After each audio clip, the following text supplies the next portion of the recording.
Bonsoir à tous, bienvenue sur Vox Africa. Au menu de cette nouvelle édition de l'Intelligence du Monde, la Chine, qui est un pays, comme tout le monde le sait, très grand, très vaste, avec la plus forte population au monde. C'est un pays aujourd'hui qui a marqué un retour impressionnant sur la scène internationale et on peut même dire, sans risque de se tromper, que c'est un pays qui fait peur. Alors nous allons essayer au long de cette émission de comprendre ce qui fait la particularité de la Chine, comment la Chine s'est-elle construite, et pour cela nous avons 4 invités sur ce plateau. Je vais accueillir le premier d'entre eux, il est économiste, il nous a déjà fait l'honneur d'être sur ce plateau une fois, il revient ce soir. Monsieur Célestin Tchakounté, bonsoir. Bonsoir Jules, merci de m'inviter. Je me réjouis de participer à cette belle émission qui apporte une réelle valeur ajoutée en matière de réflexion stratégique dans notre pays. Merci en tout cas à vous d'avoir accepté notre invitation. En face de vous, c'est notre consultant permanent, le docteur Maurice Simodium, chercheur en géoéconomie.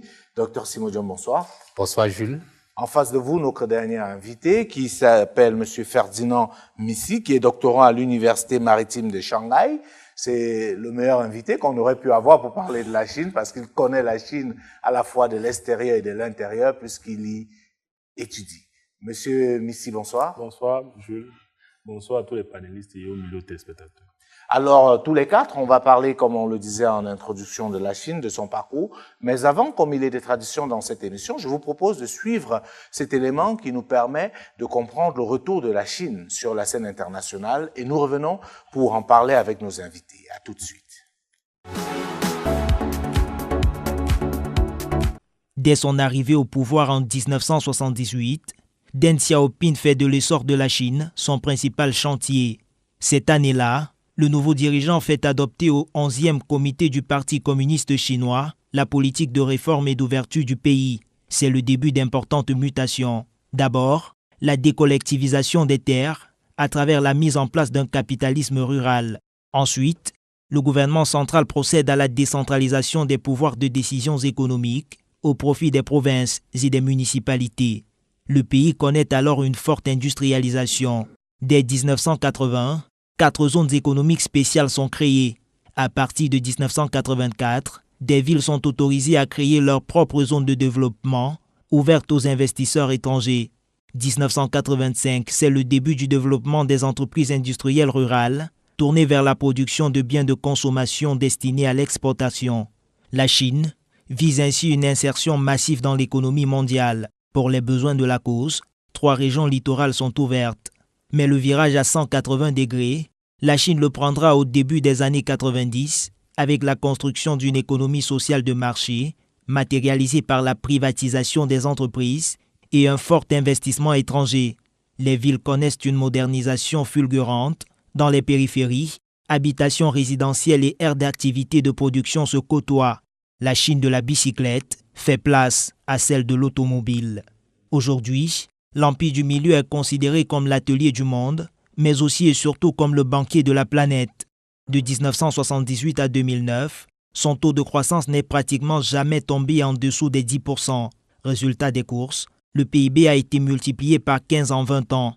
Le pays dispose de 2 atouts stratégiques pour doper sa croissance. Un flux d'innovation technologique alimenté par les implantations étrangères et une masse considérable de capitaux. Mais la croissance ne s'est pas réalisée sans douleur. Le chômage s'est accru dans le pays. Le logement est passé du statut de bien géré par l'État à celui de produit de consommation régi par le marché. Les sécurités sociales, elles, ont disparu.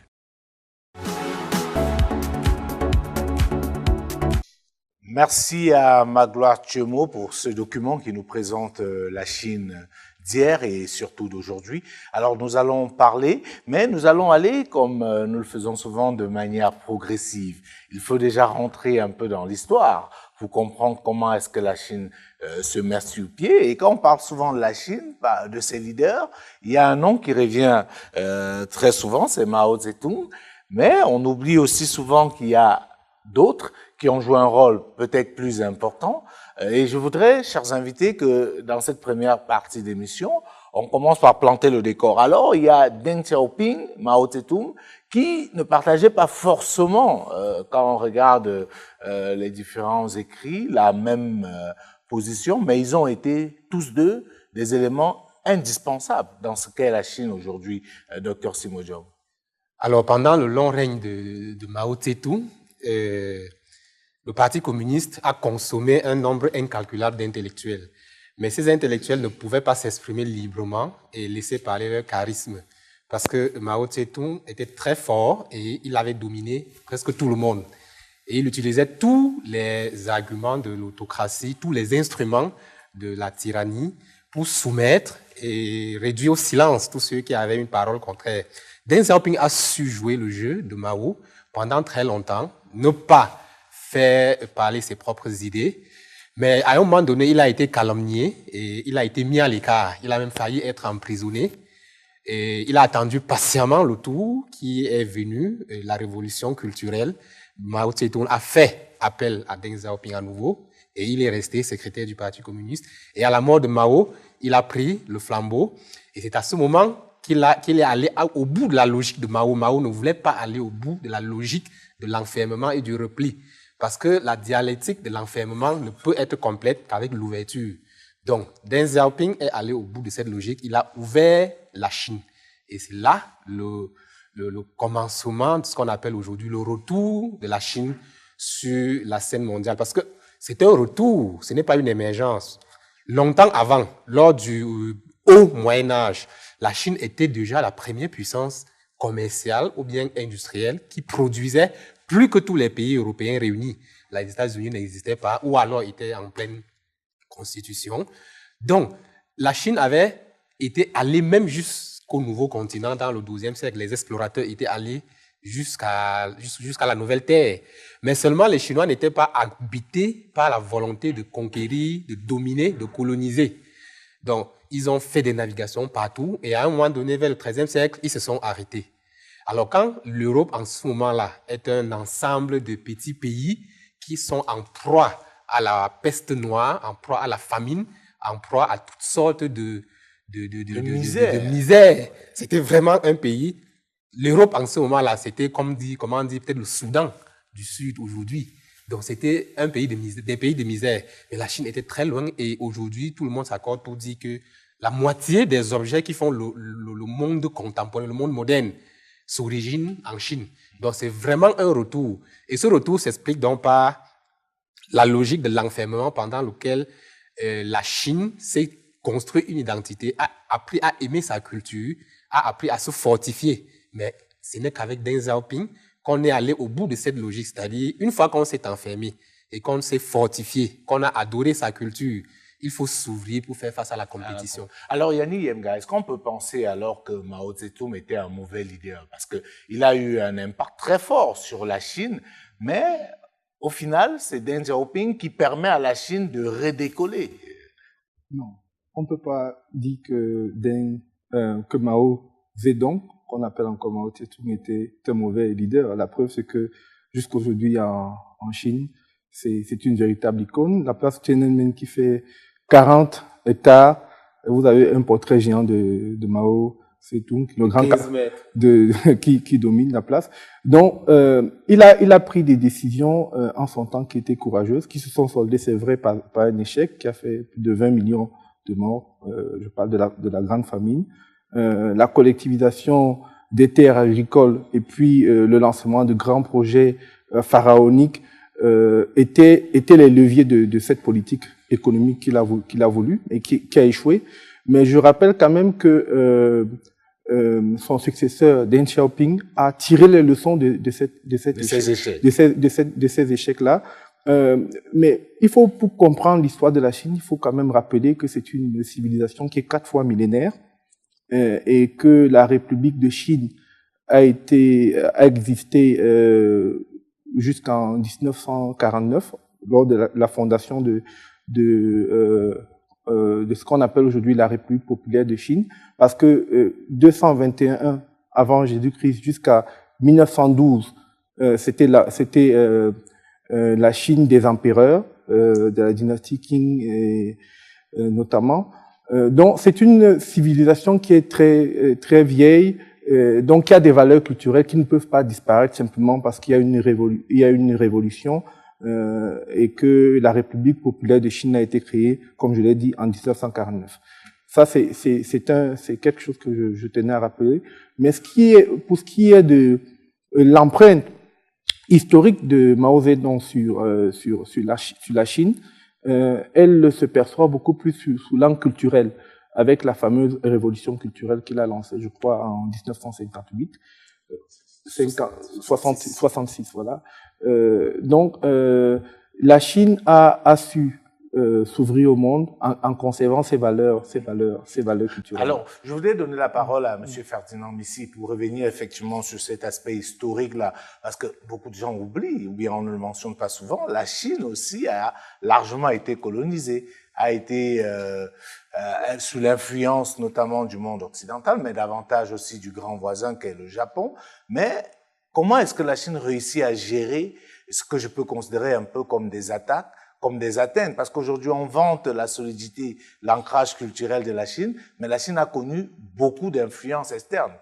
Oui, tout à fait. La Chine a été attaquée en 1840, en fait, a été battue par l'Angleterre dans la guerre de 1939 à 1942. Après, elle a été attaquée par le Japon en 1895. Elle a été battue et c'est là où le Japon a arraché Taïwan. Et après, les puissances occidentales ont demandé au Japon de rendre Taïwan à la Chine. Et ça a un peu frustré un peu le Japon.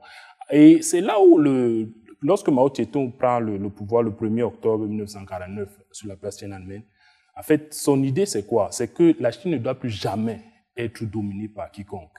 C'est pourquoi il a initié le Great Leap Forward, c'est-à-dire le grand saut en avant, qui a créé beaucoup de problèmes de la famille, comme disait le journaliste.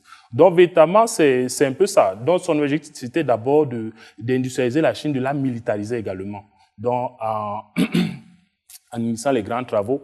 Mais malheureusement, il y a eu des corollaires. Le corollaire, ça a été la grande famine, etc. Donc, véritablement, c'était un peu ça, en fait. Donc, et l'un des objectifs également de Mao, c'était de rattraper l'Angleterre après 5 ans et de rattraper les États-Unis après 15 ans.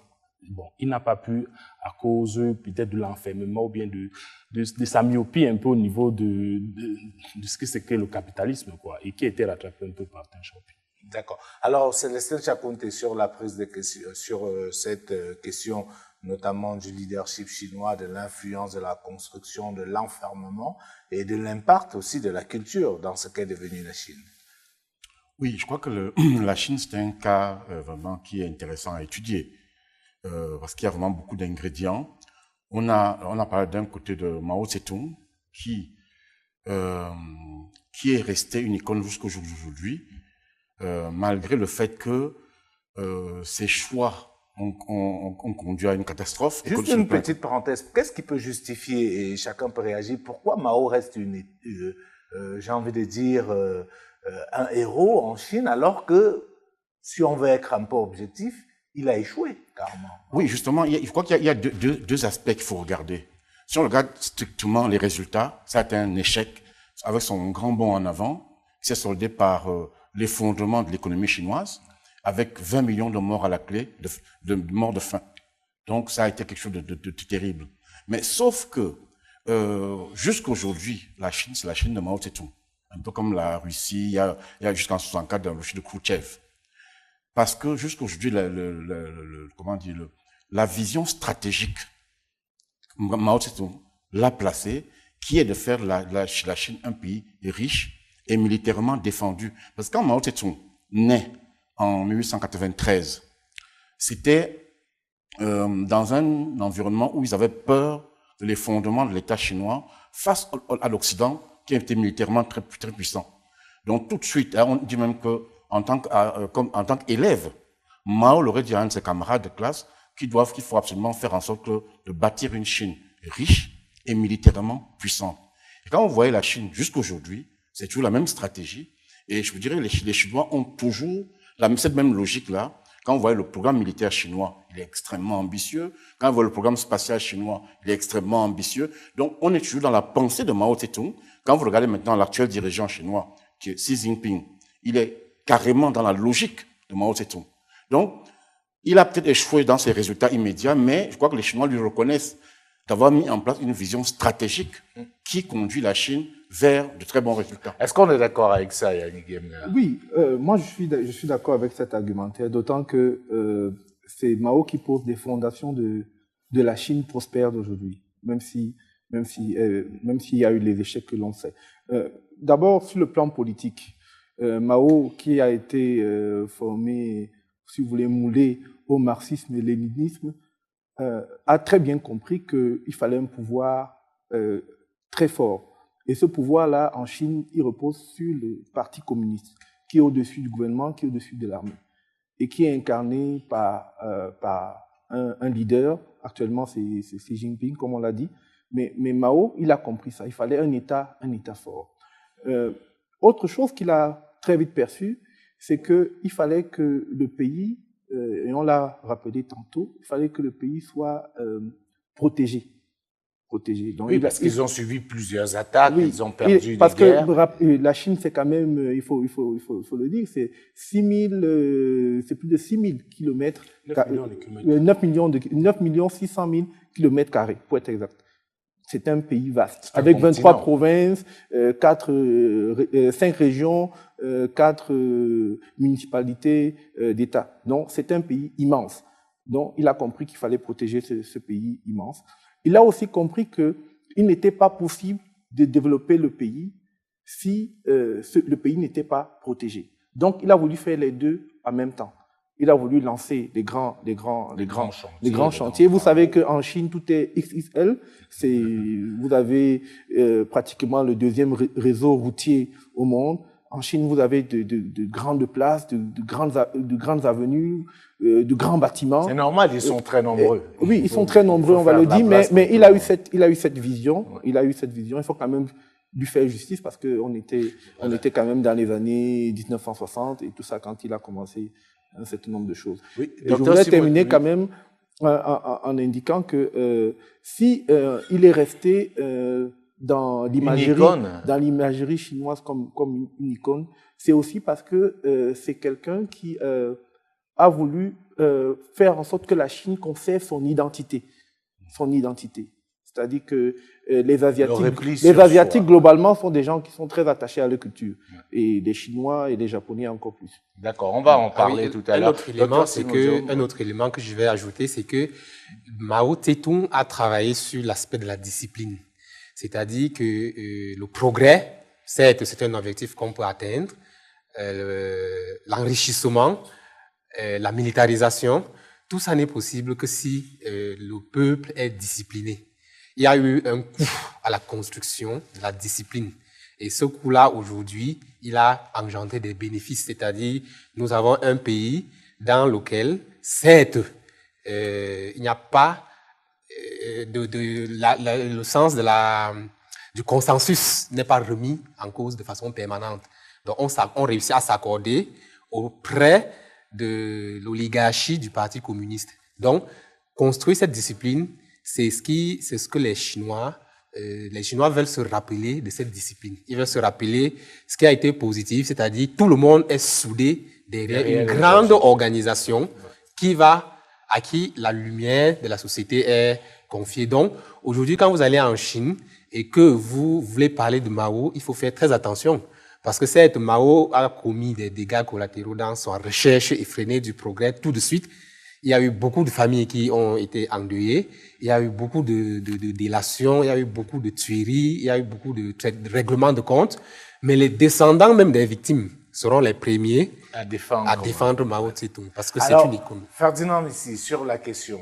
Oui, moi je voulais ajouter un aspect très important, peut-être que nos panélistes oublient, c'est que pour que Mao gagne la guerre de 1949, il a fallu qu'il se base sur la paysannerie. Car c'est la paysannerie qui a monté Mao au pouvoir. C'est-à-dire qu'il a renversé le pouvoir en place de Chiang Kai-shek. C'est-à-dire que c'est un pouvoir très corrompu, selon eux, qui les faisait souffrir. Donc c'est ça, en fait, qui est l'élément précurseur qui a amené Mao là où il est. Parce que tout le monde l'a célébré, parce qu'il a enfin libéré le pays de la tyrannie, selon eux. Donc, évidemment, c'est après maintenant, après qu'il ait créé la nouvelle Chine, qu'on s'est rendu compte que Mao aussi n'était pas aussi un saint. En fait. Autre chose, la révolution culturelle dont on parle de 1966, elle a coûté quand même la vie à 10 millions de personnes. C'est-à-dire qu'il y avait une vision de la société chinoise qui était en question. Et donc Mao, lui, il était défenseur justement de cette vision très culturelle, attachée aux traditions de la Chine. Et il s'est appuyé cette fois-là, non pas sur la paysannerie, mais sur les jeunes, qu'on appelait les jeunes soldats rouges, les jeunesses. Voilà. Alors, je voudrais justement sur la question, Célestin Chakouté, je vous relance là-dessus. Est-ce que ce repli sur soi était nécessaire pour la Chine, cet enfermement? Est-ce que c'était nécessaire? L'enfermement, je voulais d'abord remonter un peu en amont, parce qu'on parle de Mao comme si ça a commencé là-bas. Or, en fait, je crois qu'il a parlé de la date de 221 avant Jésus-Christ. C'était l'empereur Qin, celui qui a fondé en fait la Chine, qui a conquis les différents empires, pour bien faire comprendre d'où vient la Chine. Alors, tant l'empereur Qin, parce que malheureusement, il est connu plus pour la violence de son système, mais c'est la première fois dans l'histoire, enfin, connue, qu'un roi met en place la méritocratie.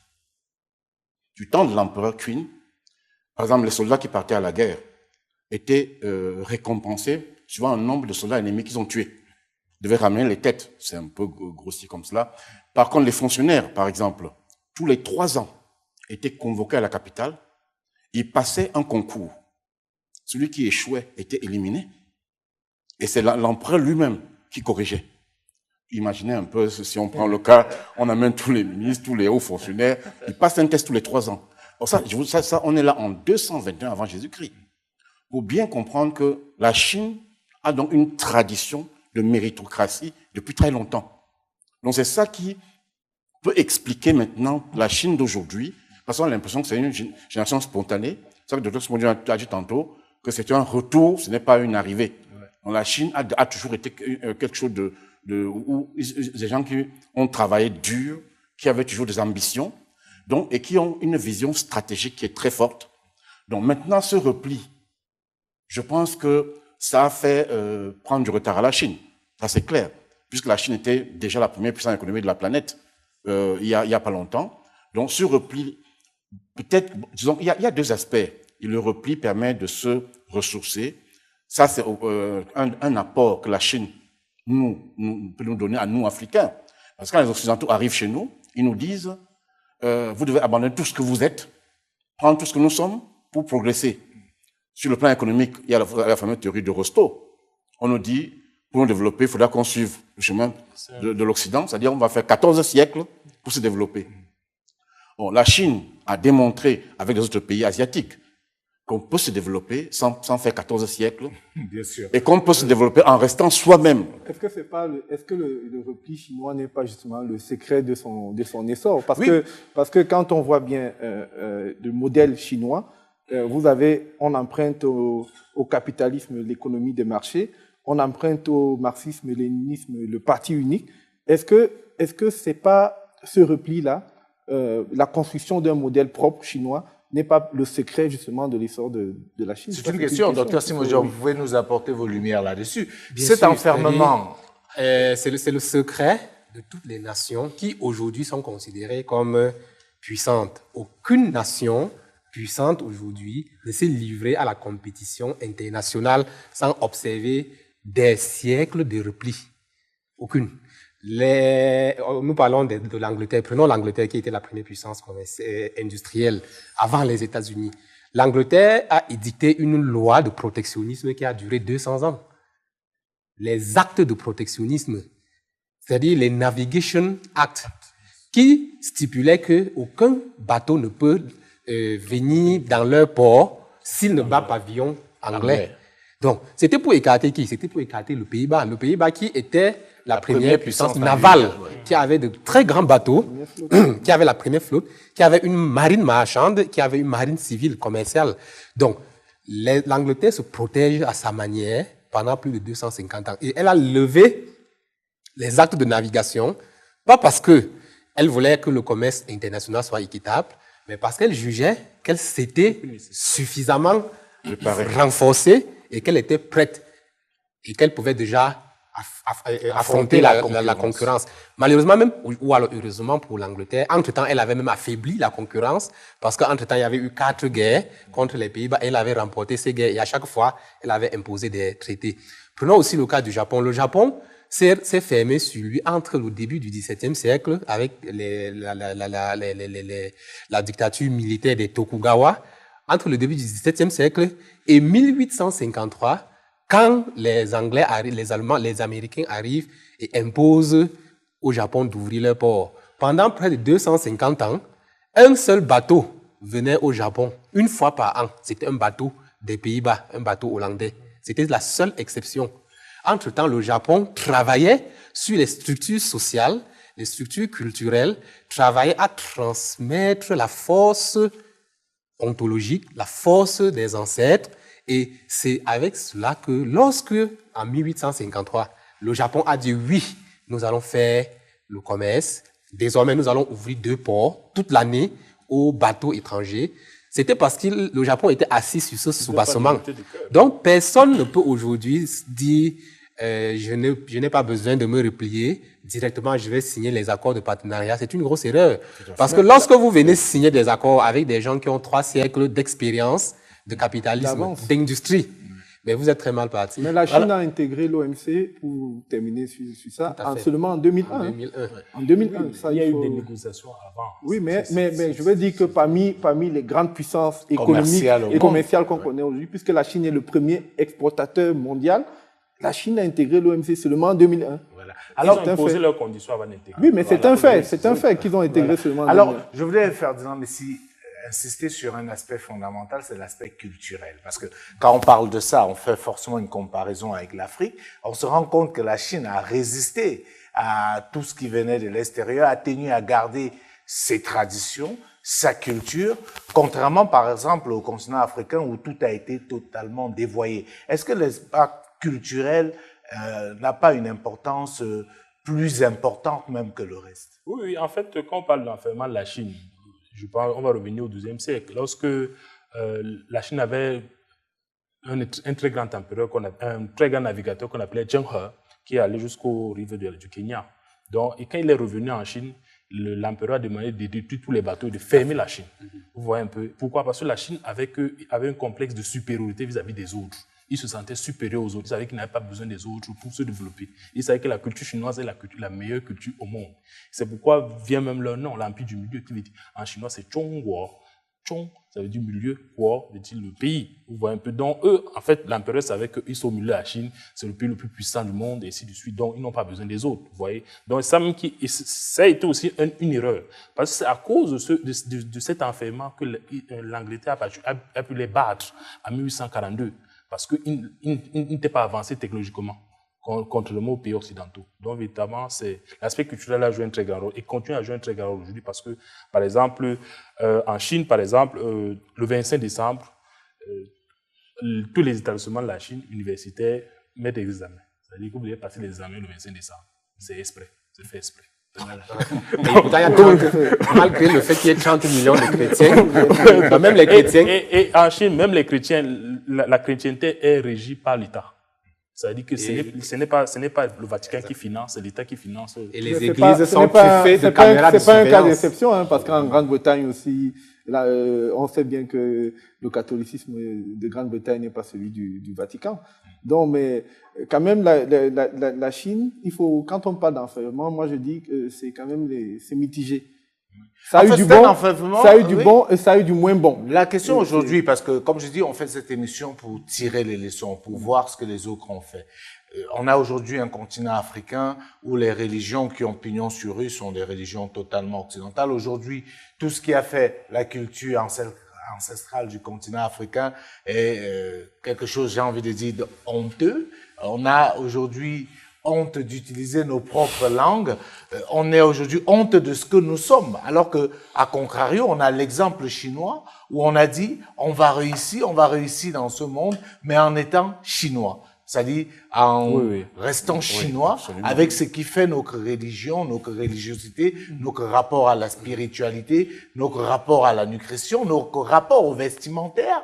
On va accepter un peu des autres, mais il faut qu'on garde notre base. Absolument. Oui, monsieur Messi, et puis chacun. Oui, je voulais préciser, parce que quand même Mao a embrassé le communisme, il a dit le communisme avec la particularité chinoise. Ça veut dire le particularisme chinois. Ça veut dire qu'il ne faut pas embrasser juste le communisme léniniste, ils vont le pratiquer comme en Russie. Non, ils vont le pratiquer en fonction des réalités chinoises. C'est-à-dire que ça veut dire qu'il y a un soubassement ontologique. C'est-à-dire, quels que soient les emprunts, quelles que soient les influences extérieures, quels que soient les contacts avec l'autre, il y aura une interprétation de ce qui va arriver. Une appropriation. Oui, une appropriation à la lumière de ce qu'il y a. Parce qu'aucun pays ne peut vivre en autarcie. Il faut juste un soubassement culturel qui va permettre d'accueillir un matelas, qui va permettre d'accueillir, d'amortir les chocs exogènes. Parce que si un pays n'a pas ce soubassement, n'a pas ce matelas, tout ce qui va arriver va pénétrer dans la société. Or, il faut d'abord amortir, parce que tout ce qui vient de l'extérieur est un choc. Il faut d'abord amortir et faire le tri. Il y a un certain nombre de choses qu'il faut dégager. Il y a ce qui peut convenir avec la vision nationale, et cela, on garde. Donc, la Chine s'est repliée, certainement pour préserver ce matelas, et je crois que de ce point de vue, l'enfermement a été un succès. Alors, on va terminer sur cette première partie parce qu'il faut qu'on évolue, mais j'aimerais pour terminer qu'on revienne un peu sur la Chine d'aujourd'hui parce qu'on continue à parler de l'enfermement, du repli sur soi. J'ai envie de dire, c'est pas totalement arrêté. Comme vous le savez aujourd'hui, la Chine reste quand même un peu enfermée. C'est un pays dans lequel notre ami ici, qui connaît très bien, vous n'avez pas accès à Facebook, Google, c'est pas pareil, WhatsApp, vous n'avez pas accès. Beaucoup de gens ne le savent pas. Et l'autre chose qui est très frappant, c'est que même au niveau du cinéma, vous avez des films, des grands succès du cinéma occidental, qui sont adaptés à une version chinoise. Ça veut dire que les Chinois n'acceptent pas d'avaler tout ce que l'Occident produit. Et je prends un exemple pour terminer là-dessus. C'est le fameux film Independence Day. Moi, j'ai été frappé de voir qu'il y a une grande différence entre la version américaine, où c'est un général américain, naturellement, comme c'est souvent le cas, qui sauve le monde. Mais dans la version chinoise, c'est plutôt les Chinois qui sont à la commande et qui sauvent le monde. Alors, comment comprendre cette résistance-là et cette volonté de ne pas se laisser totalement dominer par les Organi-Gemga? Alors, il faut voir ce qui s'est passé lors du dernier congrès du Parti communiste chinois. Je ne sais pas, c'était du 18 au 25 octobre dernier. Il y a une vision de la présence chinoise dans le monde qui a changé. C'est-à-dire que, vous voyez, avec Xi Jinping, d'abord, il faut savoir qu'avec Deng Xiaoping, la logique, c'était l'humilité, c'était de ne pas montrer les grands succès de la Chine et tout ça, parce qu'ils ont tiré quand même les leçons de ce qui s'est passé dans l'histoire. À savoir, on a parlé tout à l'heure du retard technologique qu'ils avaient et qui a permis que l'Angleterre puisse les battre. Mais Xi Jinping a une vision beaucoup plus offensive, si vous voulez, une présence chinoise dans le monde beaucoup plus affirmée. Beaucoup plus agressive aussi, n'ayons pas peur de mots. La Chine veut organiser et gagner, par exemple, la Coupe du Monde. La Chine investit de plus en plus à l'étranger. La Chine a multiplié son budget militaire. Aujourd'hui, c'est le deuxième budget militaire mondial. Il faut savoir que en 25 ans, il a été multiplié par 9. Il est passé de 17 milliards de dollars à pratiquement 152 milliards de dollars. Donc la Chine est en train d'affirmer sa présence dans le monde. L'enfermement auquel vous faites allusion, moi j'ai eu le bonheur de visiter, de séjourner dans ce pays. Et moi j'étais curieux, je demandais par exemple aux Chinois, vraiment, il n'y a pas beaucoup de démocratie chez vous et tout ça. Bref, le discours occidental classique. Alors, il y a un Chinois qui m'a répondu, il m'a dit, mais entre ce que vous appelez démocratie et le bien-être matériel, ils mangent à leur faim parce qu'ils ont été traumatisés par la famine, il ne faut pas l'oublier. Vous avez la classe moyenne la plus dynamique au monde. C'est vrai que quand on rapporte ça à la population, c'est autre chose. Mais il m'a tenu ce discours-là. Et ça fait réfléchir. Vous vous dites, entre avoir les libertés publiques et avoir ce bien-être, à un moment donné, il faut faire un choix. Ouais. Et donc, pour eux, ça ne pose pas véritablement un problème. Parce que je voulais terminer en disant que le Parti communiste chinois, c'est 80 millions de personnes. Alors que la Chine, c'est 1,4 million d'habitants. Vous voyez que 4 milliards. 4 milliards, pardon, d'habitants. Vous voyez que 80 millions de personnes, pratiquement, décident pour le milliard, presque et demi de personnes. Et ça ne pose pas de problème puisque on voit bien que la Chine est aujourd'hui la deuxième puissance. Alors, faites-en, mais c'est vous qui vivez ça de l'intérieur.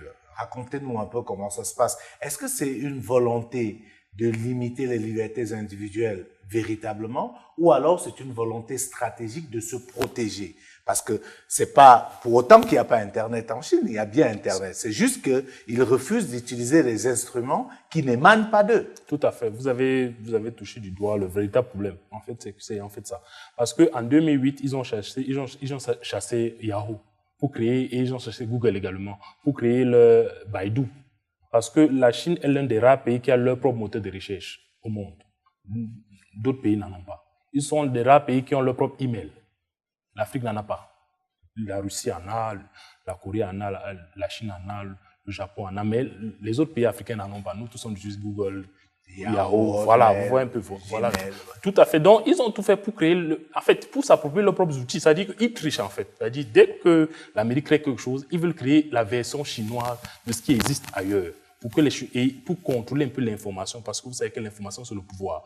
Voilà. En Chine, par exemple, si vous avez une entreprise d'informatique, le serveur ne doit pas être hors de la Chine.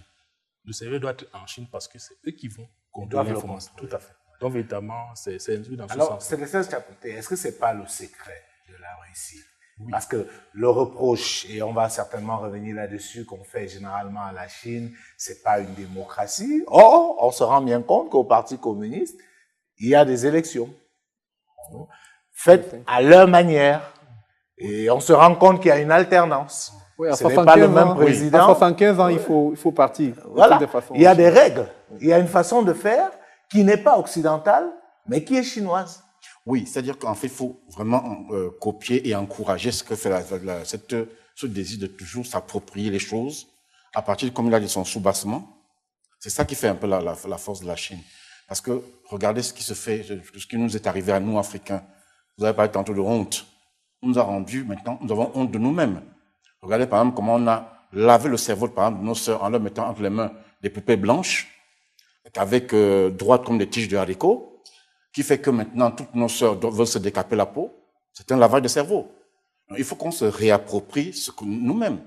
Déjà même comme on est habillé à l'occidental, on pense comme les occidentaux. Je pense que le cas chinois est là pour nous dire que vraiment il faut effectivement qu'on se réapproprie nous-mêmes ce que nous sommes. Donc maintenant, on reparlera peut-être des droits de l'homme. On va en parler. On va en reparler. Sauf que ce désir, puisque une chose est certaine, en Chine, tout appareil, comme il a dit, je l'ai mentionné dans mon livre, tout appareil acheté par la Chine est dépiécé, étudié et recopié. C'est ce qu'on appelle la théorie de l'ingénierie inversée. C'est ça qui permet à la Chine d'avancer beaucoup plus vite. Et au lieu de faire des recherches, c'est très long, ils copient. Et or, nous, les Occidentaux, nous empêchent de le faire à travers plein d'accords qu'on nous fait signer. Les droits de propriété intellectuelle. Qu'on nous fait signer, alors que peut-être qu'on devrait se donner les libertés de ne pas respecter toutes les règles. C'est là toute la... Là, je suis pas d'accord avec une dernière prise de parole sur la question et on va avancer. C'est là toute la différence entre la vision du monde africaine et la vision du monde chinoise, asiatique. Parce que, alors, l'Afrique a une vision du monde conviviale. Je dirais même caricaturalement romantique. Romantique, effectivement. Parce que alors, le langage que M. Tchakounté tient, il dit que l'Occident nous empêche. C'est cette vision-là que nous avons tous. C'est-à-dire, nous attendons le transfert de technologie. Voilà. Mais ça ne se fait pas. Alors, la vision de la Chine, c'est une vision de méfiance, de prudence.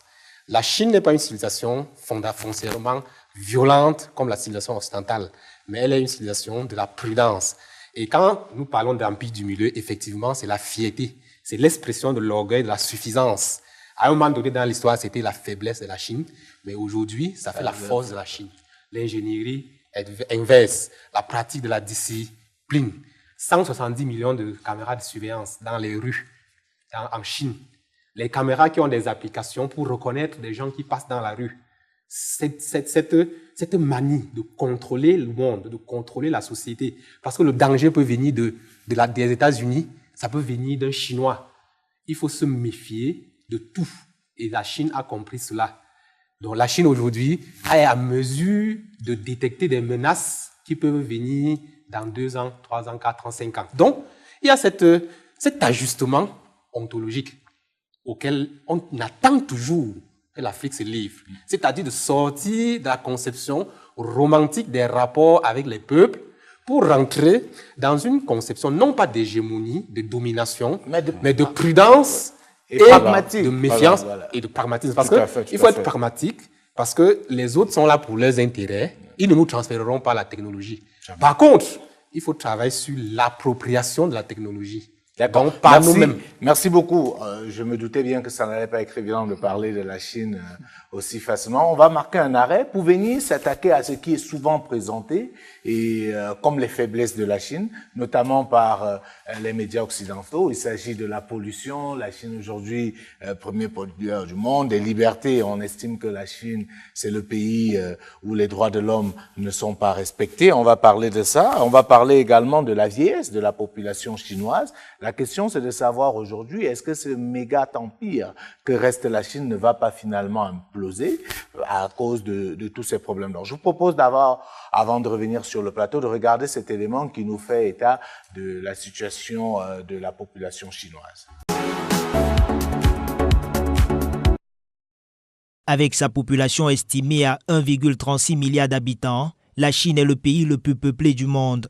Une démographie qui à une époque constituait l'un des atouts de l'empire asiatique, mais qui se révèle être aujourd'hui sa principale menace. Certains observateurs plus alarmistes voient en cela un risque de déstabilisation de grande ampleur. Pour la troisième fois consécutive, la population en âge de travailler a chuté en 2014 de 3,7 millions et les Chinois de plus de 60 ans devraient représenter 30% de la population totale en 2050, soit 440 millions de seniors. Les années 2040 connaîtront la croissance la plus rapide de la population âgée, avec un taux annuel de 0,5%. Sentant le vent tourner, le gouvernement chinois a décidé en 2015 d'abolir la politique de l'enfant unique, considérée comme la principale cause du vieillissement de la population. Selon des estimations, elle a permis d'éviter plus de 400 millions de naissances. Cette abolition n'aura pourtant pas d'effet majeur, si ce n'est de repousser le pic démographique chinois de 6 ans. Ce pic d'1,45 milliard d'habitants devrait être atteint en 2029 au lieu de 2024. Alors, le vieillissement et son lot de difficultés semblent inévitables. Pendant que la croissance diminue d'année en année et que les revenus fiscaux du gouvernement se réduisent en proportion, le financement des retraites et le poids grandissant des dépenses de santé pèseront de plus en plus lourd. Dans le même temps, le nombre de jeunes travailleurs qui prendront en charge le coût social des personnes âgées est aujourd'hui bien inférieur à celui des retraités. Baisse drastique de la main-d'œuvre avec des conséquences notables sur la richesse du pays, l'horizon semble bien sombre pour l'Empire du Milieu.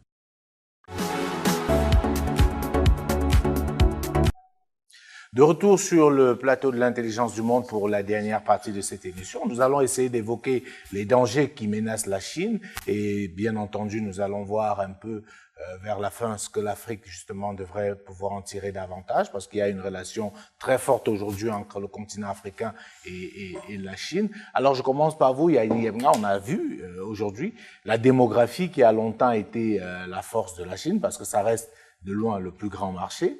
On a beau dire que c'est pas un pays qui respecte les droits de l'homme et tout, mais toutes les grosses multinationales occidentales sont quasiment obligées de s'installer en Chine si elles veulent s'en sortir. Alors aujourd'hui, comment comprendre qu'un atout aussi important que la démographie peut être présenté comme une menace?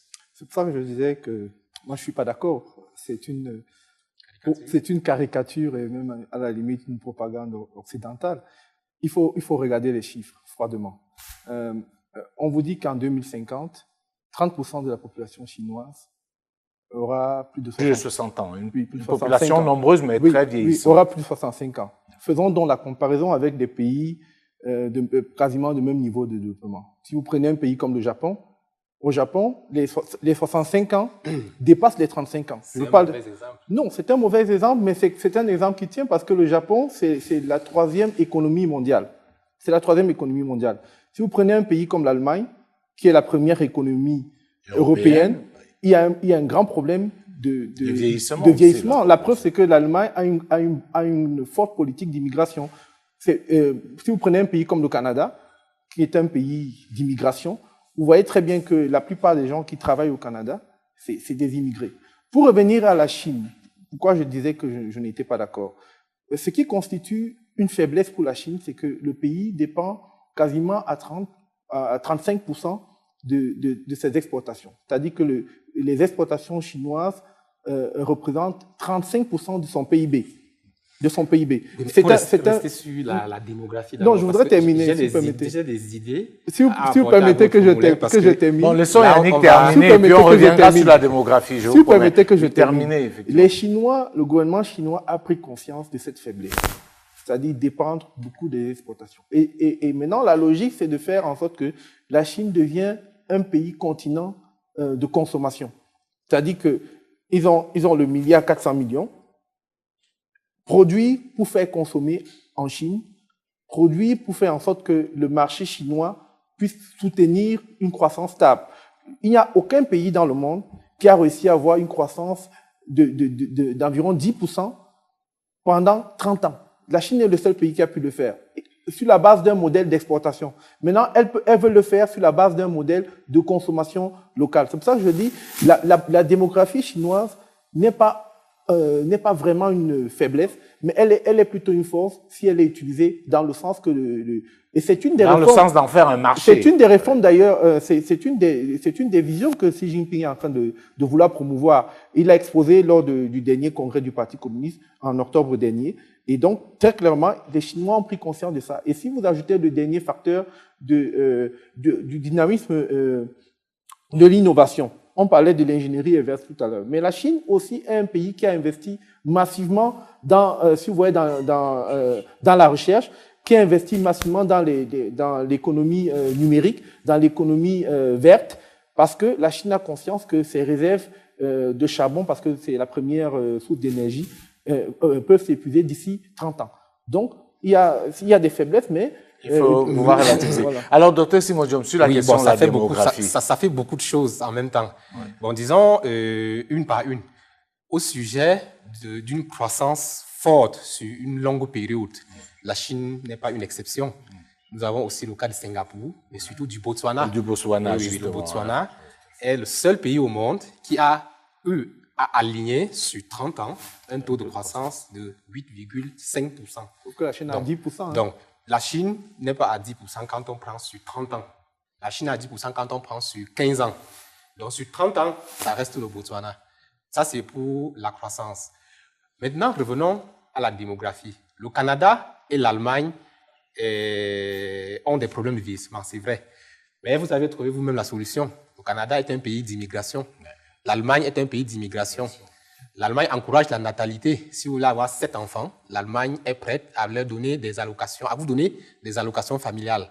Quand on revient en Chine, ce n'est pas le cas. C'est difficile, pourquoi? Parce que jusqu'ici, il y avait la politique de l'enfant unique.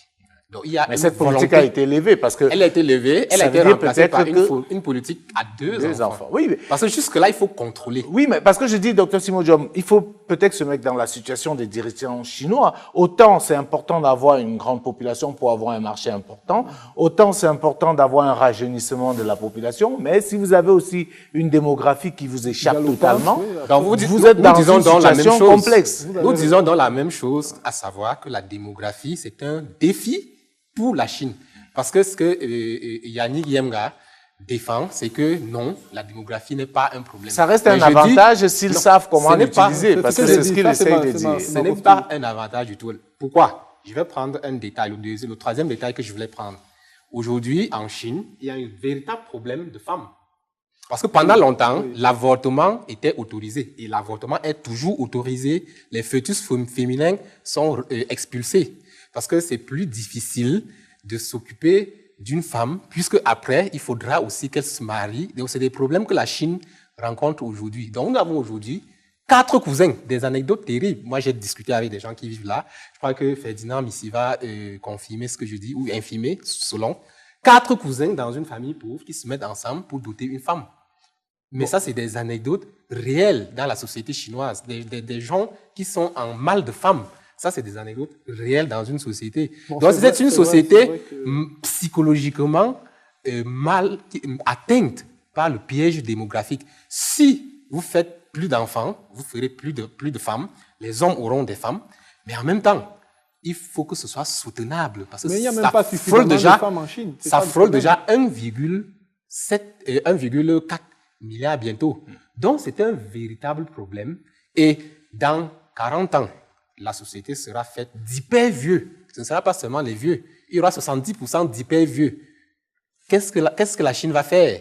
Aujourd'hui, la solution, l'une des solutions aurait pu être l'encouragement de l'immigration. C'est-à-dire, on garde la politique, on garde la politique de l'enfant unique, on garde la politique de l'enfant unique, mais on fait venir les étrangers. Mais la Chine n'est pas favorable. Qu'est-ce qu'elle va donc faire? On attend pas. Alors, Ferdinand Missi, c'est vous qui êtes 1,38% sur place, du comment est-ce que ça se vit, ce problème de la démographie?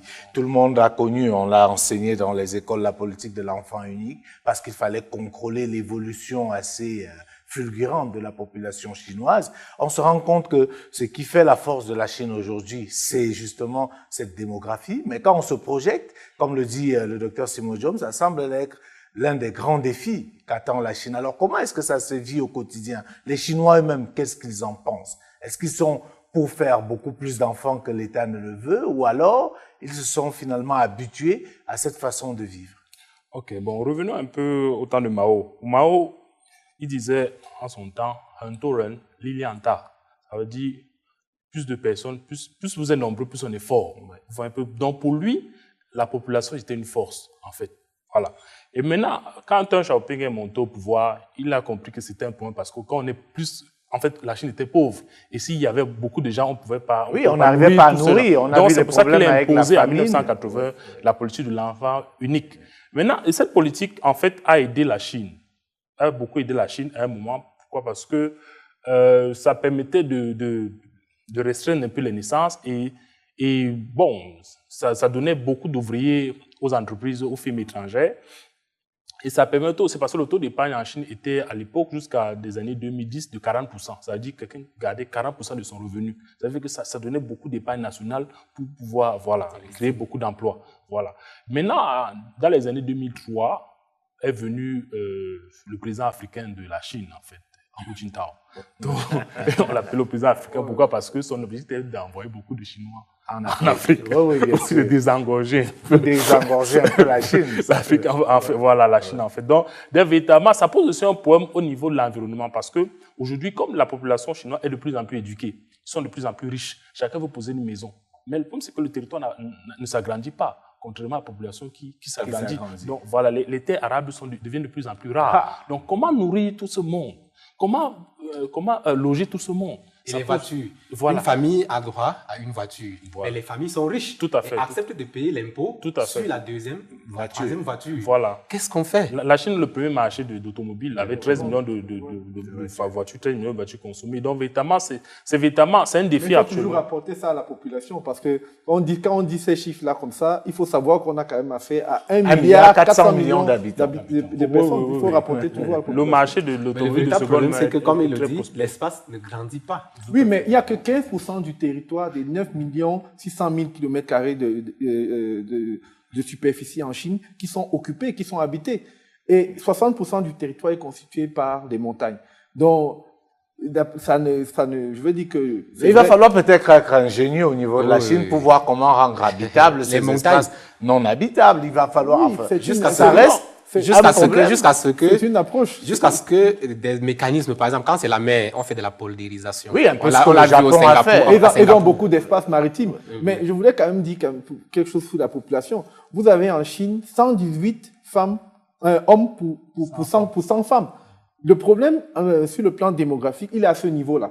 C'est-à-dire que vous avez moins de femmes que d'hommes. C'est parce que les familles expulsaient les fœtus. Oui. Moi, je ne suis pas sur les raisons. Moi, je suis sur les faits. Le problème, il est à ce niveau. Il n'est pas sûr, est-ce que la population chinoise, c'est en soi une force ou une faiblesse. Tout dépend de la politique qui est mise en œuvre pour utiliser ces données. Bon, disons, s'il vous plaît, un dernier détail avant que M. Tchakounté prenne la parole. La Chine est le premier gagnant de la mondialisation. Donc, avec la signature des accords de partenariat économique entre les pays de l'Amérique du Nord, l'ALENA, le Mexique, le Canada, l'Amérique, alors, il y a eu un déplacement des capitaux, des investissements vers le Mexique et vers la Chine à la recherche des coûts de facteurs les plus favorables. on s'est rendu compte que 5 millions d'emplois industriels ont disparu aux États-Unis pour 2 raisons. La montée en grade de la technologie, ce qui fait que certaines entreprises n'arrivent plus à s'arrimer, mais aussi les délocalisations qui ont entraîné dans la désindustrialisation. Entre-temps, on avait un mouvement inverse. 350 millions de Chinois montaient en grade de la classe pauvre vers la classe moyenne. Donc, il y a eu un temps dans la troisième mondialisation où la force démographique a été un avantage, un atout. Pourquoi? Parce que des gens pouvaient travailler avec des salaires très faibles et produire de la richesse. Et entre-temps, comme les entreprises avaient délocalisé sur place, il y avait donc l'appropriation de la technologie.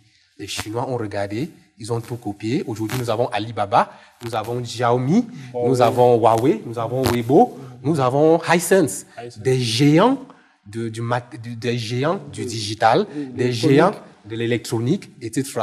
Donc, ce qui fait qu'à un moment donné, tout ça était bien beau. Mais le problème, c'est qu'aujourd'hui, la Chine est en train de changer de positionnement. La pollution industrielle et puis la montée de la classe moyenne fait en sorte que les coûts de production, les coûts de fabrication des produits... Et c'est pour ça qu'aujourd'hui, les multinationales dans la recherche effrénée donc aujourd'hui, la Chine est partie du mouvement de la vision de l'usine du monde à la vision du service, les services du monde.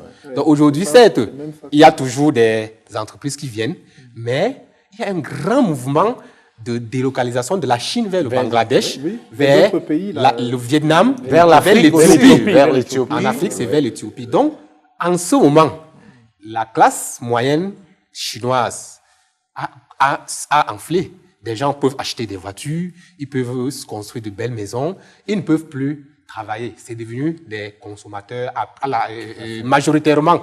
Donc, à partir de ce moment-là, la démographie devient un défi. D'accord. Alors, Célestin, tu as compté sur la question. Oui, en fait, c'est le même, c'est vraiment ce qui a été dit. C'est-à-dire que les Chinois, maintenant, n'acceptent plus de travailler pour un petit salaire. Ils ont donné. Donc maintenant, il est question pour le gouvernement chinois, à la fois de suivre ce mouvement, mais sachant que le suivant, on perd en termes de compétitivité. Donc, il y a des études qui laissent penser qu'il y a environ 50 millions d'emplois qui vont quitter la Chine au cours des prochaines années. Vous avez parlé de l'Afrique tantôt. Justement, l'Afrique ne s'est pas encore préparée pour récupérer ces emplois-là. C'est ce qu'on aurait dû faire. L'Éthiopie, tout le monde s'est préparé. Peut-être le Ghana. Mais l'Afrique ne s'est pas préparée pour accueillir ces emplois. Il y en a quand même 50 millions qui vont partir de la Chine. Donc, malheureusement, on ne sait pas. Parce que justement, on a une absence de vision stratégique. Ce qu'on doit copier, par exemple, de Mao Tse-tung et de la Chine en général. Nous n'avons pas de vision stratégique. Nous n'avons pas de réflexion pour comment on prépare pour demain, qu'est-ce qui va arriver demain. Donc, il y a donc ce problème de la Chine va connaître absolument, la mutation va se faire. Donc, elle ne sera plus l'usine du monde. Parce que les Chinois veulent consommer, ils veulent aussi avoir accès à tout ce qu'ils voient les Américains vivre. Bien sûr, améliorer le cadre de vie, parce qu'il faut dire que le fait d'avoir été l'usine du monde avait un coût. C'était des heures de travail interminables. Il y a un autre aspect. Il y a un autre aspect, c'est-à-dire la compression des libertés. Le fait de contrôler les libertés individuelles produit un fort besoin de prospérité. C'est-à-dire, lui, il a rencontré des Chinois qui disaient « Nous n'avons pas la liberté, mais nous avons le bien-être ». Mais c'est très dangereux. Pourquoi? Parce que lorsque vous ne pouvez pas avoir un équilibre entre l'expression du capital émotionnel, c'est-à-dire vous avez des émotions, vous les exprimez, et l'expression de la satisfaction des besoins matériels, il faut un équilibre entre les deux. Oui, lorsque vous n'avez pas un équilibre entre les deux, il va donc s'avérer qu'il y aura une boulimie de la consommation du matériel. Vous avez donc des Chinois qui ont beaucoup d'argent, oui, qui achètent de très la folie de grandeur. Des enfants qui ont 16 ans, ils leur donnent des voitures, ils sont contents de les voir se pavaner, aller, parce que ces gens, quelque part, ont une frustration, ils n'ont pas droit à la parole. Donc, du coup, il faut exprimer ça dans la boulimie. Et c'est cette boulimie de la consommation qui va engendrer de véritables problèmes. On parle de la pollution, par exemple. Terminons justement, parce qu'il faut qu'on y aille point par point. Il ne nous reste plus assez de temps, alors qu'on a encore beaucoup de choses qu'on aimerait évoquer. Ferdinand, mais c'est sur la question de la pollution. Ça reste un gros problème aujourd'hui. On voit des gens marcher en pleine rue avec des masques pour se protéger. Ça reste un réel problème. Est-ce que vous qui êtes sur place, vous pensez qu'il y a des solutions appropriées qui sont apportées à ce problème de pollution? Oui, aujourd'hui, la Chine s'est lancée dans l'écologie, en fait, dans l'énergie verte, avec le développement durable. Vous voyez. Donc, aujourd'hui, ils ont fermé beaucoup d'usines qui produisaient l'acier, la métallurgie et qui utilisaient le charbon. Oui. Donc, aujourd'hui, et ils sont aujourd'hui en avance dans la construction des véhicules qui utilisent l'électricité. Donc, voilà. Donc, véritablement, c'est un peu aujourd'hui l'une des préoccupations du gouvernement chinois, en fait. Surtout, donc, ça veut dire qu'ils se sont versés dans l'innovation pour essayer de réduire un peu les effets de la pollution et de la croissance économique des années 80. Yanni Yemga, la Chine a une réputation, je ne sais pas si elle est méritée ou si elle est tout simplement, j'ai envie de dire, calomnieuse, c'est de fabriquer des produits de très mauvaise qualité. Et c'est une expression qui est devenue tellement prosaïque et qu'on utilise pour démontrer quelque chose qui n'est pas solide, qui n'est pas durable. Alors, moi, je voulais qu'on attaque effectivement ce problème-là, parce que, comme on l'a dit, il y a un certain nombre de multinationales chinoises qui font des produits aujourd'hui, qui envahissent les marchés. Il y a un certain nombre de produits que nous consommons qui sont fabriqués en Chine. Alors, c'est quoi le problème? Est-ce que la technologie chinoise est une mauvaise technologie bricolée, ou alors on est juste dans une logique réputationnelle qui voudrait qu'on colle à la Chine cette étiquette de fabricant de mauvais produits? Non, comment dirais-je, c'est vrai et c'est fou en même temps. C'est vrai, pourquoi? Parce que effectivement, quand on regarde en Afrique, on voit plein de produits made in China qui sont de mauvaise qualité. Donc, la propagande veut que tout ce qui est chinois est mauvais, mais pour ceux qui ont eu la chance d'aller en Chine, et pas qu'en Chine, même ailleurs. Oui, voilà, moi j'ai eu le bonheur de séjourner en Chine. Je puis vous dire que c'est en Chine que j'ai découvert qu'il y avait les écrans plats qu'on appelait Hisense. Et j'étais émerveillé de voir la qualité technologique de ces écrans plats. Je veux dire que la Chine a appliqué simplement une politique en fonction du client. C'est-à-dire que ce qu'elle exporte sur le marché américain ou européen répond aux normes de ces marchés-là. Comprenez? Parce que vous ne pouvez pas exporter quelque chose sur le marché américain ou européen qui ne soit pas conforme aux normes. Mais ce qu'elle exporte en Afrique, en revanche, il y a des problèmes. Et ça, c'est la responsabilité des Africains et de nos dirigeants. On parlait tout à l'heure de la technologie inverse. Je voudrais dire que l'Afrique est le continent qui peut le plus tirer profit des brevets. C'est-à-dire que quand un brevet, vous savez qu'il doit être territorialement, il n'a de compétences que sur le plan territorial. Ouais. C'est-à-dire que si vous avez inventé quelque chose en France et que vous n'êtes pas venu chercher un brevet, par exemple, dans l'espace ou à pays, vous ne pouvez pas revendiquer de droit là-dessus. Et nous, on devrait donc pouvoir tirer profit de ce genre de choses. Ce que la Chine a fait. Ce que la Chine, avant d'intégrer, afin de revenir sur la scène internationale, a su faire, c'est-à-dire qu'elle a copié pas mal de choses et ça a profité justement à son industrie. Je voudrais quand même terminer en disant que aujourd'hui, la Chine est devenue un des géants dans l'innovation. Ça, on ne le dit pas assez. On ne le dit pas assez, la Chine investit beaucoup. C'est vrai que c'est moins que ce que fait le Japon ou les États-Unis en termes budgétaires ou en termes de performance,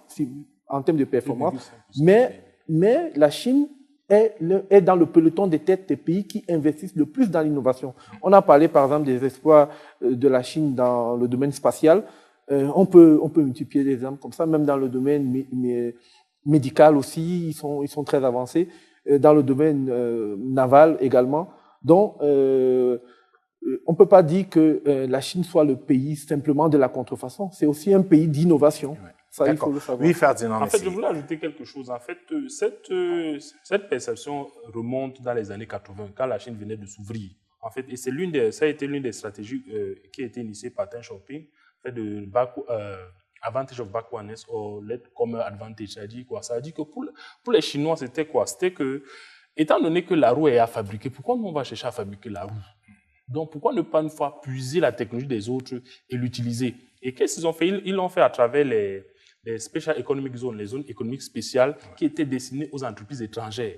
Maintenant, on envoyait des Chinois travailler là-bas avec des entreprises étrangères. Et maintenant, ces Chinois-là étaient payés. On des espions industriels. En fait, voilà, on leur donnait l'argent pour aller maintenant dans d'autres régions ouvrir les mêmes entreprises. Mais maintenant, comme ne maîtrisant pas totalement la technologie, ils faisaient un peu du bricolage. Et maintenant, ils vendaient maintenant au pays où il n'y avait pas, la donne n'était pas très regardante. Vous voulez des produits moins chers, voilà. on peut vous les donner voilà. et tout. En Chine, il y a un truc qu'on dit, it's not right to copy, it's not copyright, it's right to copy. C'est-à-dire qu'en Chine, c'est le droit de copier, en fait. C'est pas le copyright. Le fameux marché de la soie, marché de la soie à Pékin. On appelait ça le temple du faux à Pékin, le fameux marché de la soie. Oui, docteur Simon Diom. Il y a aussi la question de la gamme. C'est-à-dire, même si la Chine acquiert le savoir-faire technologique, même si elle est devenue le deuxième pays au monde en matière d'investissement dans la recherche et développement derrière les États-Unis, très loin devant le Japon, la Chine va toujours rester le pays du pragmatisme. C'est-à-dire, ce que vous demandez, ce que vous voulez, la Chine va vous donner. Donc, si vous voulez des articles de des coûts très bas, le bas de gamme, la Chine va s'arranger à vous fabriquer cela. Oui, c'est vous qui voulez acheter cela. Si vous avez des moyens pour avoir aussi fabriquer. Donc, c'est le pragmatisme. Et là, ça pose aussi un problème de rapport aux autres. C'est-à-dire, l'Occident est souvent accusé d'être directif, d'être intrusif, d'être... Vous nous faites une belle transition pour la fin, parce que c'est de ça que je voulais qu'on parle pour sortir de cette émission. Voilà. On parle effectivement du rapport aux autres par rapport à la Chine. La Chine est présentée notamment en Afrique comme le pays avec lequel les pays africains préfèrent travailler ces dernières années, parce qu'ils ne vous parlent pas de démographie et de démocratie autant pour moi. Ils vous questionnent pas sur la longévité au pouvoir. Ils, permettez-moi l'expression, s'en foutent un peu des questions de droits de l'homme. Donc, à la limite, tout ce qu'ils demandent, c'est mettre leur argent, de tirer le maximum de profit. Si vous pouvez en profiter, tant mieux.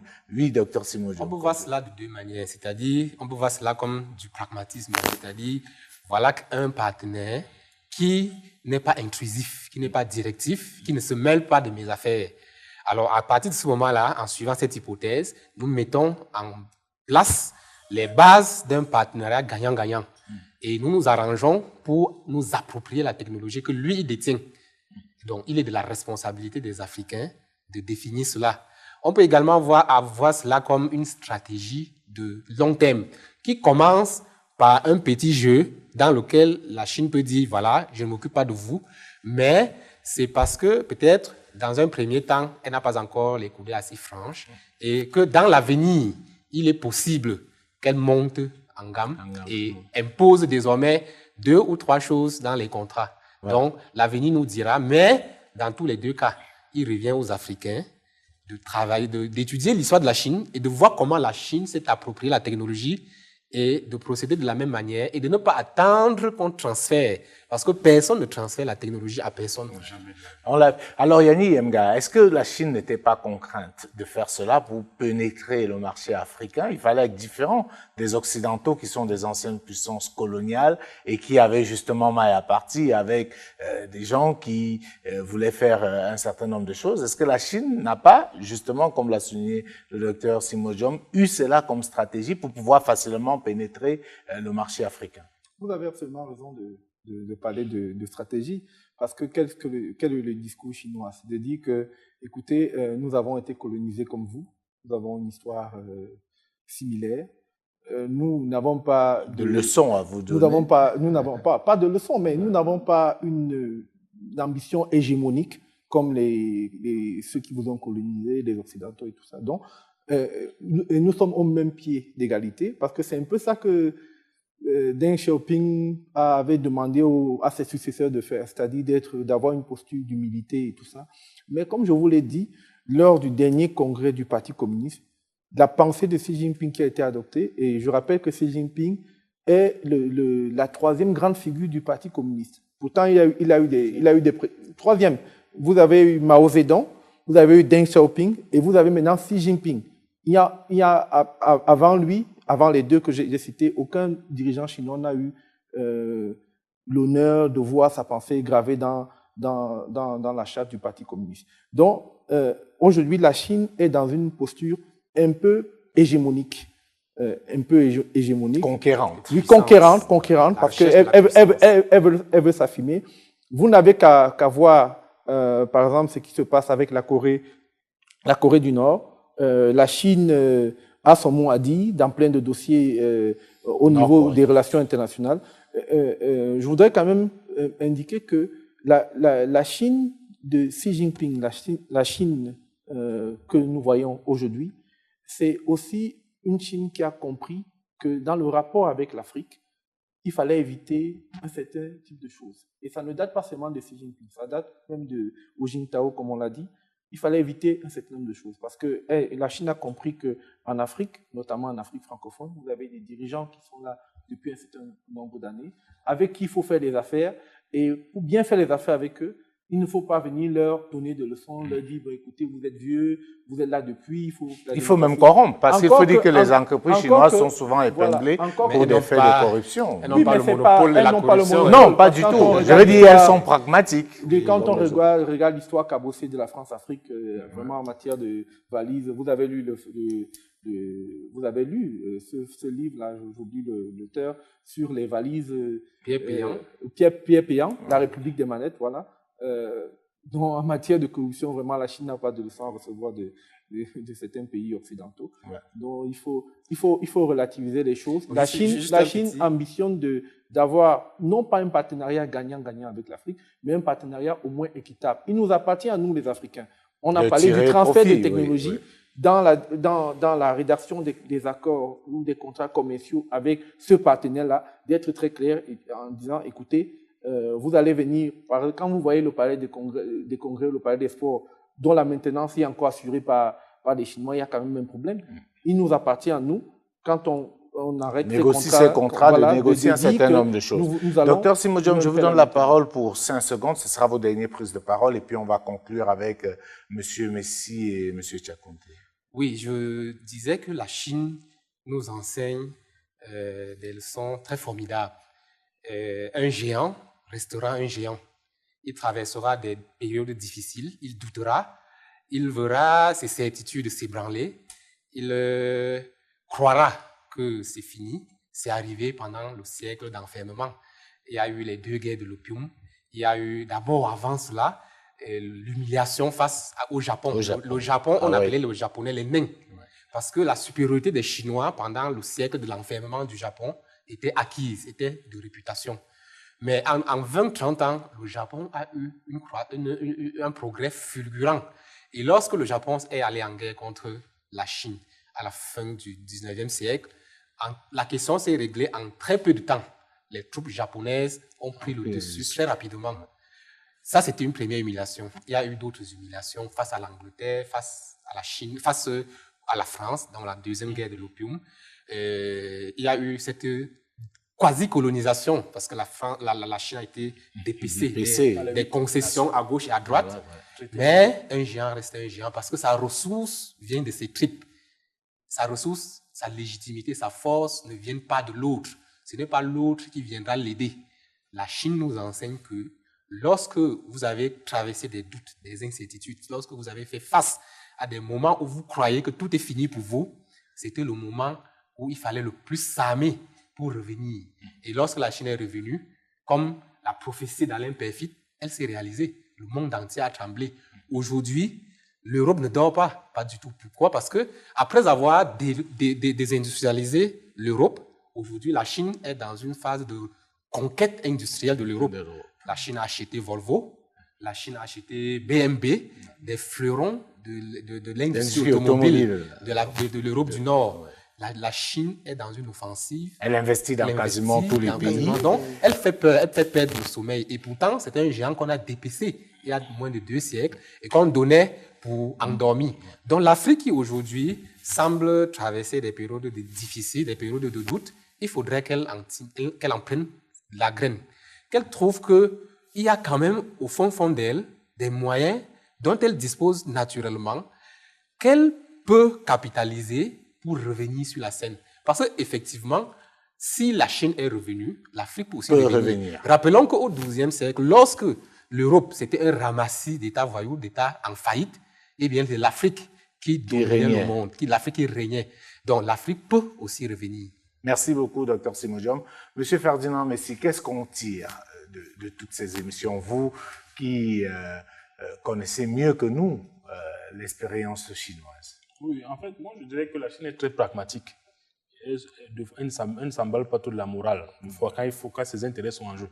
Donc, véritablement, que les Africains ne pensent pas que j'ai envie de dire que ce n'est pas que la Chine, parce qu'on a l'impression que les pays occidentaux se soucient de la démocratie ou des droits de l'homme, alors que non. C'est pas ça, en fait. Pas du tout. C'est juste une question d'affichage. Voilà. Donc, en réalité... donc, c'est ça. Donc, les investissements chinois en Afrique, ce n'est pas pour nos beaux yeux. C'est parce que la Chine est en train de mettre ses pions, de chercher à être influente, de retrouver sur son blason. Donc, véritablement, il n'y a pas d'amis dans les relations internationales, il n'y a que des intérêts. Donc, quitte à l'Afrique de savoir défendre les siens, en fait. D'accord. Célestin Tchakounté pour conclure cette émission.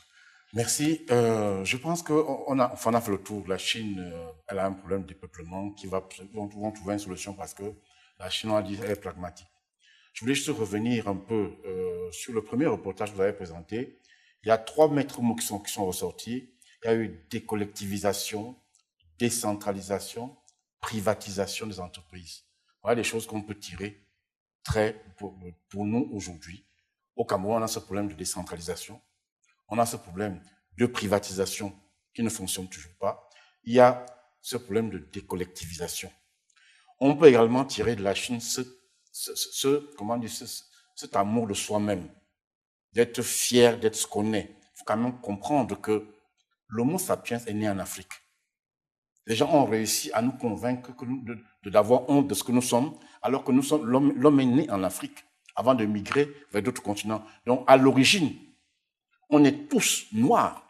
Africains. On est tous ça à l'origine. Donc, on a vraiment ce besoin de nous approprier nous-mêmes ce que nous sommes, comme les Chinois l'ont fait, et maintenant trouver le moyen de partir à la conquête des autres, mais aussi de ne pas signer des accords n'importe comment, qui nous amènent dans des concurrences où nous sommes battus d'avance. Donc nous devons faire un protectionnisme intelligent. De toutes les façons, notre génération dénoncera tous ces accords. Je suis d'accord avec vous, je crois que ça, il faut le dire. Dr Simodium vient de signer son entrée en politique devant les caméras. Madame, Monsieur, c'est sur cette note d'humour que nous terminons cette autre édition de l'Intelligence du Monde. Nous avons été très ravis de vous avoir encore une fois de plus au rendez-vous ce soir. Prenons rendez-vous jeudi prochain pour une nouvelle édition. D'ici là, portez-vous bien. Bonsoir à tous.